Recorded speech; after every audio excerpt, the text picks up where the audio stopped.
Hello, it's Mrs. DeMedio. Today for our reading comprehension, we'll be reading a story called Cell Phones in School.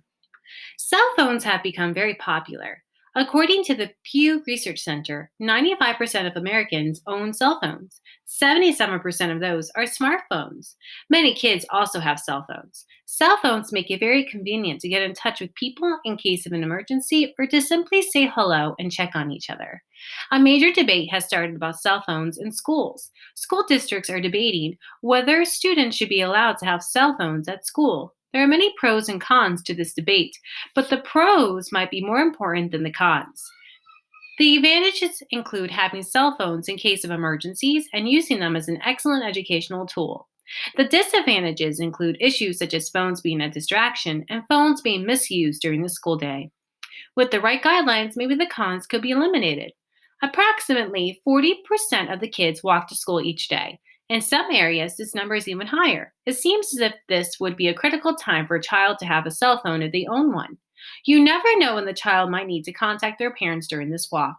If students are not allowed to take their cell phones to school, they would not have their cell phone with them at this time. It might also be a convenient time for a parent to call and remind their child of something or just to tell them to have a good day and make sure they arrive safely at school. Having a cell phone on the walk home might be just as important.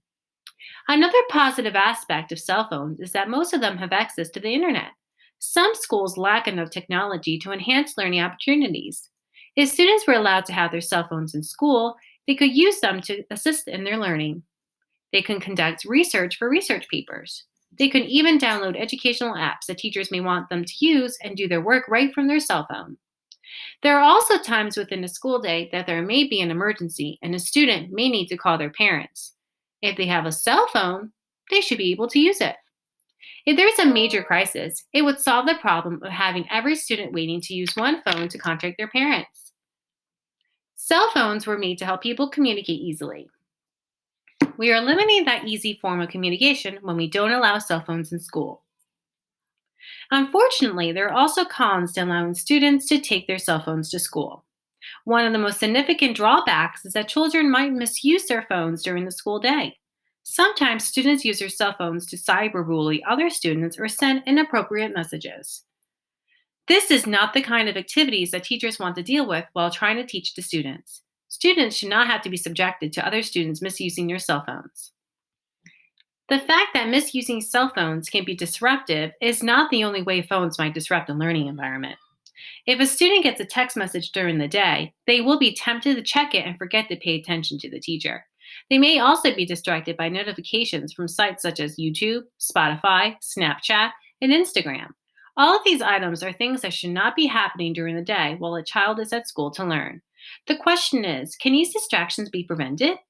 If schools would make strict rules on how phones can be used, and if students would follow these guidelines, having students use their cell phones in school could really benefit the learning experience. Some teachers have found ways to make sure students are able to use their phones during the day without allowing them to be a distraction or misusing them. It would be great if all schools would come up with policies and guidelines and could figure out how to make them part of the curriculum every day. Until something is figured out, people will continue to debate this issue.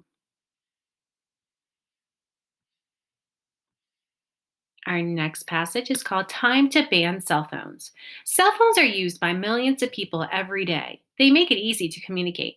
Years ago, people didn't have instant communication. In the past, people had to communicate through telegrams or written messages. These messages took a long time to deliver. Times have certainly changed. Throughout the years, communication has improved. Cell phones have changed the way we communicate with each other.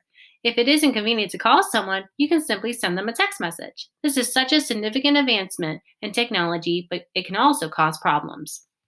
As a teacher, I have learned to turn my cell phone off during the day so I can focus on teaching my students. When I turn my cell phone back on at the end of the day, I have numerous notifications, text messages, and missed phone calls. Imagine if my phone was on during the day and it was distracting me from my job.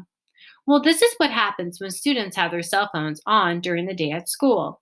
There are reasons why students may need a cell phone at school, but there are many more reasons that they shouldn't be allowed. It is essential that students are able to have their cell phones when they walk to and from school, but after that point, they should have them turned off and secured in their backpacks. There is no need for students to worry about their cell phones. and messages at such a young age. The school day should be a time for learning and fun for everyone without the distraction of a cell phone or any electronic devices. Parents also need to make sure they regulate the use of their child's phone to make sure it's not being misused. If schools and teachers allow students to bring phones into the classroom every day and use them, this will make it harder for the parent to monitor their child's phone use. Parents send their children to school to make sure they get a proper education, not to worry about how their child is using their cell phone at school. Cell phones can be very addictive too. Many parents are growing concerned about this problem. If you look around stores and restaurants, many kids are texting and not interacting with their families. Allowing phones to be used in school can also make this addiction even worse. It is imperative that kids have a balance in life and aren't reliant on their phone for everything they do. Many people who complain about cell phones being allowed in school are concerned about them being distracting and used inappropriately. These people are not saying that a child who walks to school should not have a cell phone for safety issues. If a child owns a cell phone and needs it to call their parents when they're alone, that is the right of every parent to provide their child with that phone. It is the right of every teacher to teach the lessons needed with students being engaged and not distracted by their phones. Schools should be allowed to have students turn off their phones during school hours unless there is an emergency. Cell phones in schools and time to ban cell phones. Read each question carefully. Look back in the text to support your answer. Choose the best answer or answers for each question. Number one, this question has two parts. First, answer part A, then answer part B. Part A. What is the main idea of paragraph 7 in source 1? A. Students might misuse their phone and cause disruptions. B. Cell phones can be distracting to students during class.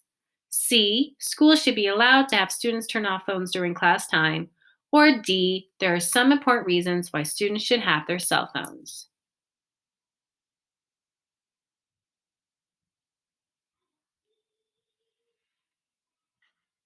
Part B. What sentence supports your answer to part A? A. Cell phones make it very convenient to get in touch with people in case of an emergency or to simply say hello and check on each other. B. They may also be distracted by notifications from sites such as YouTube, Spotify, Snapchat, and Instagram. C. Unfortunately, there are also cons to allowing students to take their cell phones to school. Or D. Many people who complain about cell phones being allowed in schools are concerned about them being distracting and used inappropriately.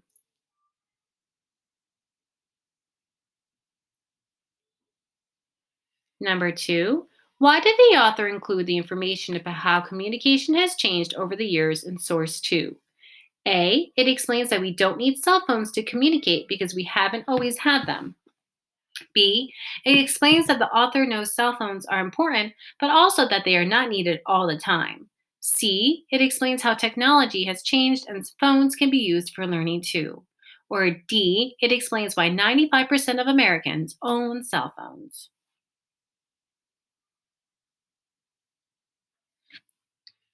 Number three, which of the following is another good title for source one? A. Cell phones are distractions. B. Cell phones for kids. C. Cell phones are necessary. Or D. The cell phone debate.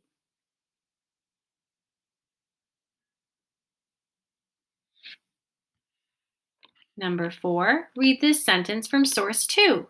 Parents also need to make sure they regulate the use of their child's phone to make sure it's not being misused. What does regulate mean in this sentence? A. Reduce. B. Stop. C. Set. D. Supervise.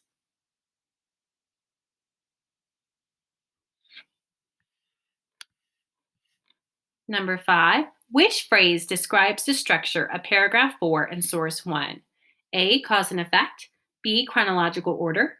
C. Problem and solution. D. Compare and contrast.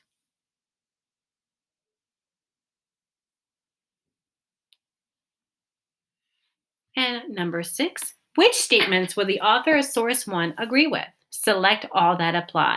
I'm going to repeat that last part. Select all that apply. So that means more than one. A. Schools should set guidelines for how phones can be used at school. B. Phones can be useful if used properly. C. There are no good reasons kids should have phones at school. D, phones can be misused and cause distractions. Or E, kids might need their phones on their walk to school.